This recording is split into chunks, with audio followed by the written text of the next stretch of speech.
Galchuma ooliin sannagaa ansoraa keetti daa'imtuu biyyaa isaanitti hima abbootiin amantii Itoophiyaa akka mootummaa federaalaatiif naannolee waliin hojjetaniitiin rakkoo biyyattii keessa jirtuuf walitti barbaadan gaafatan. Hojii geggeessaan Itiyoo Telekoom kan naannoo Oromiyaa gama lixaa obbo Gammachiis Taaddasaa ajjeesamuu poolisiin mirkaneessee jira.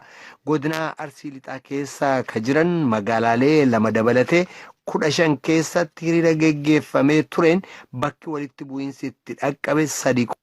Itoophiyaa keessattuu naannoo Oromiyaatti mul'atu irratti ibsa kennan abbootiin amantii kunneen akka abbootiin amantii jedhanitti wanni nagaa nam dhowwuu jiraatiif lubbuu namaa balleessuu jiraalleen wanjalambaan amantii tokkolleen itti callisuu malle akka jecha Paatriyaarkii Ortodoksii Itoophiyaa Abune Maatiyaasitti hojiin mootummaa uummata cufaayyuu il tokkoon laalu pirezidaantii marii musliimaa Itoophiyaa muftii Haaji Umar illeen warri nagaa biyya eeguu fi itti gaafatamu qaba. Pirezidaantiin mana amantii kiristaanaa Qaale Hiiwatilleen obbo Qaaleetu Itoophiyaa Dr. Iyyaasuu Eliyaas illeen mootummaan qaraayyuu adoo rakkoon harkaa nam hin baane lafa jabeesseetiin to'achuu male fuula bu'aan kaatolikii Itoophiyaa abbaati Shoomee Fiqiruulleen warri rakkoo fi waldhabii biyyi keessatti oofulleen hojii tanirraa dhaabachuu male. Pirezidaantiin waldaa mana amantii warra Wangala Itoophiyaa Paaster Tsaadiquu Abdoo warri manneen amantii miidhu hojiin tunin hojiin fakkaan hojjechuu jira. Akka abbootiin amantii jedhanitti waldhabii naannoleetiif warri naannolee federaalii rakkinni biyyittii keessa jirtu kana irratti mari'ataniitiin fala jajjabaa kaa'uu malan. Gamkaan ammoo Itoophiyaa Waashingtan DC fi naannoo warri jiraatu Itoophiyaatti namni jiraatu hiriirarra ministeera Haajaa Alaa Ameerikaa duratti bahaniin akka Itoophiyaatti olaantummaan seeraa mul'atu gaafatan. Tan maleellee akka jarii jedhetti Yuunaayitid Isteet lammiisii ka biyya naga dhowwuu jiru jedhaniin akka adabatan gaafachuu malanii jechuun dubbatan. Naannoo Tigraay akka bulchiinsi jedhetti miidhaa geessisuu jiru awwaannisa ummatiitti wal qarqaareetiin amma isaa midhaan nyaatee balleessuu jiru irraa itti wal qarqaareetiin ofirraa dhaabuu jira. Naannoo Tigraay keessa raayyaa Allamaaxaa fi Endartaa keessatti awwaannisi kun waan hedduun midhaan balleessa. Awwaannisaaf buuqqataan midhaanii baafat kana amma ummatiitti wal qarqaaree naannoo sun keessa ofirra balleessa. Raadiyoo VOA sagantaa afaan Oromoo caqasuu jirtan. Ameerikaan itti gaafatama guddaa ISIS Abubakar al-Baghdadi guyyaa dura jirti. Akka itti jeesanitti ammoo guyyaan oduun haaraa eegatu dhufuu jirti.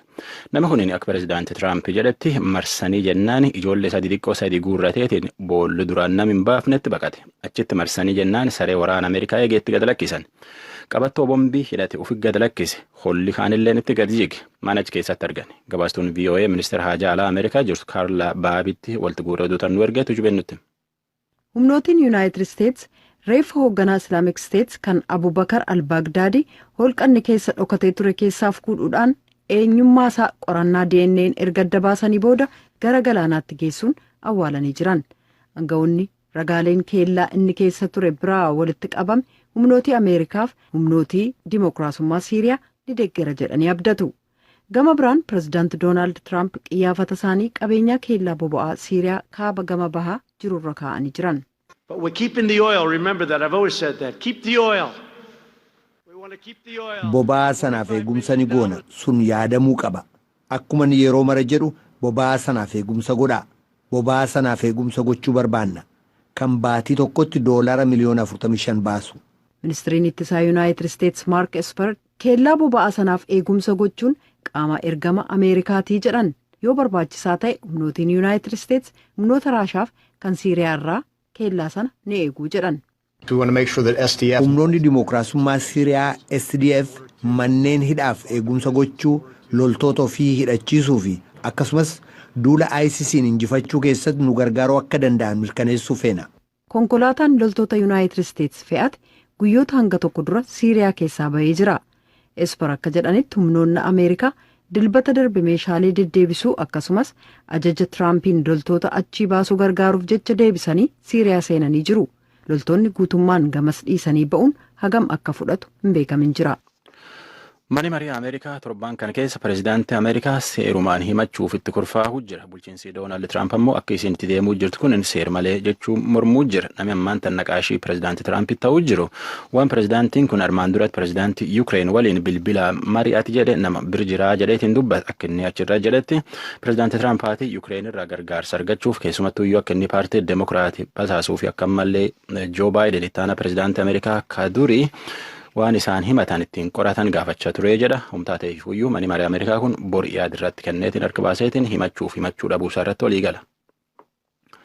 Waraanni Ameerikaa ammallee bulchiinsa ISIS Siiriyaa keessatti adamsuu jira. Warra booji'an keessallee warra waraana ISIS ka booji'amirrallee oduu guurrachuu jiran akkumnitii demokiraasii Siiriyaa Ameerikaan qarqaara jedhanitti Ameerikaan ammallee hojjetan jabaatteetti jirti. Waan isin hin fixatin jira. Milishoota ISIS tana Siiriyaa keessatti jabeessiteetiin loluu jirti. Uummatni Lebanon ittumiyyee muummee ministeera isaa Saad Al-Hurri hojiirra buufate.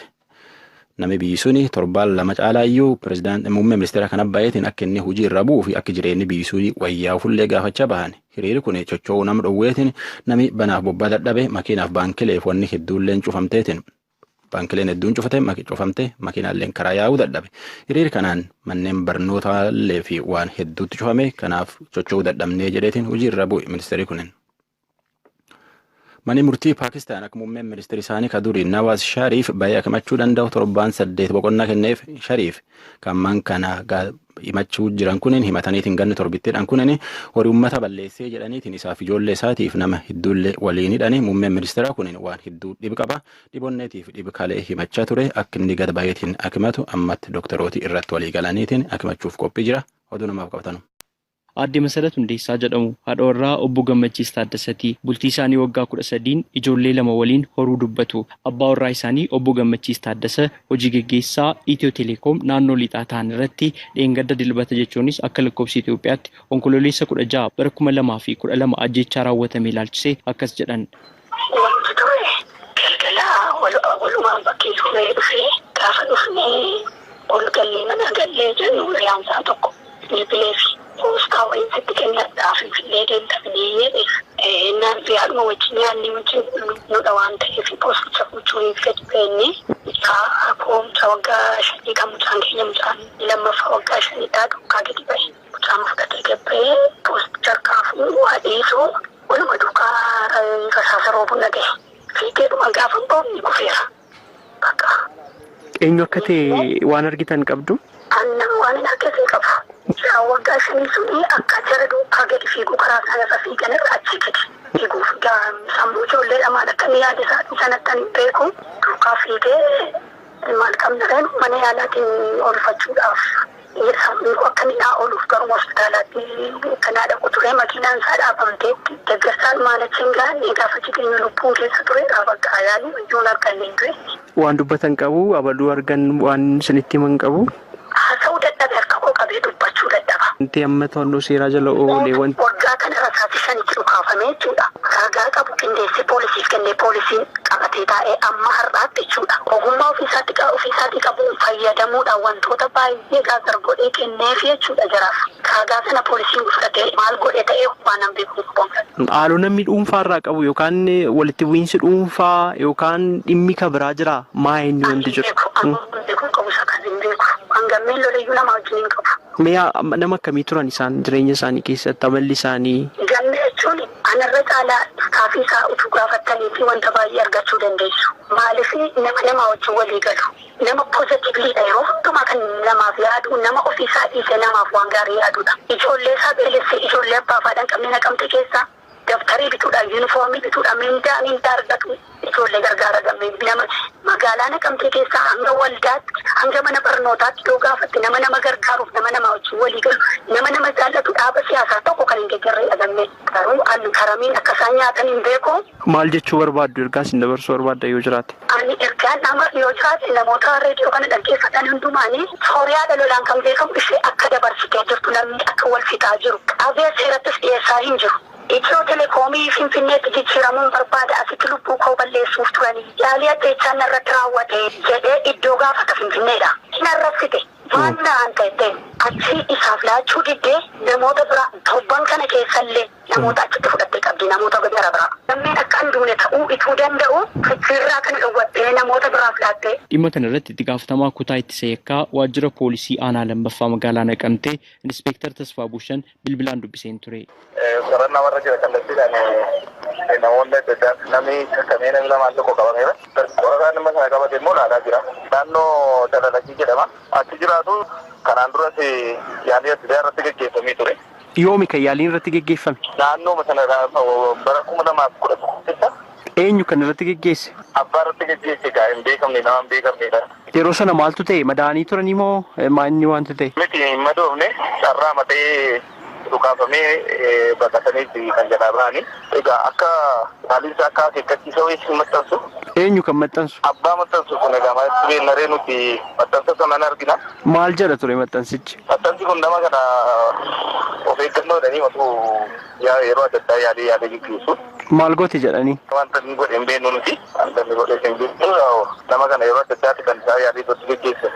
Tarii warruma yeroo sana akeekkachiisaa ture amma kan rakkoo kana irraan geemoo qaama biraati? Tarii nuni gaafawwan kana dhimma kana hin beeknu. Innicha kallattiidhaan yoo beekuu baannellee egaa nama yeroo sana bilbilameef sana haadhee namicha sana ilaalame namoonni sun already amma qorannaa irra jiru. Hariiroo isaan waliin qaban addunyaadhaa jedhama. Guyyaa gaafasii waan kan jedhamudha yaadee informeeshiin gahaa jiru. Egaa nuti waliin oolanii adiisanii isaan kana kaasu.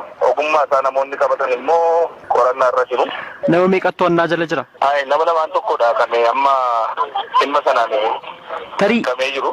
Gaafa dilbataa sana sa'aatii tokko sana keessaa maaltu ta'e? Yeroo meeqatti dhukaasanii naannoo sanatti iyyiin uumamne namni hin birmanne akkamiin to'atamuu dhaban namoonni kunneen? Egaa erga wanta kun ta'eeti kan odeeffannoon nuu kennamefi nuti amma yeroo sana yeroo bira geenyutti egaa namni kun gara mana yaalaa geeffame. Maaliin rukutamanii? Rasaasa sukkuutiidha. Yeroo meeqa rukutaman? Egaa yeroo meeqummaan isaallee beekamuu yoo baate ogeessa beekasa kana kun qalaa lafaa gurguruu funaanne qalaa jaan tokko lafa maannoo. Tarii haaloo hojii wajjin wal qabatu yookaan immoo rakkoo biraa wajjin kan wal qabatu jira? Waan akkasii shakkiin akkasii jira? Haaloo wajjin wal qabatu hin beeknu nama nagaa ta'uu beeknaa nuti.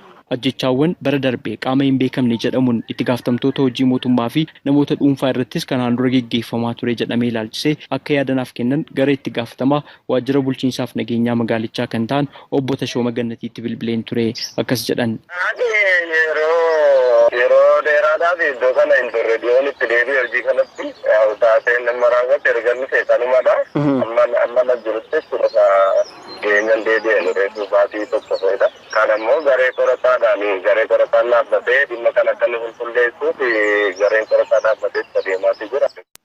Iddoon walitti bu'iinsi uumame magaalaa Arsii Nageelleeti.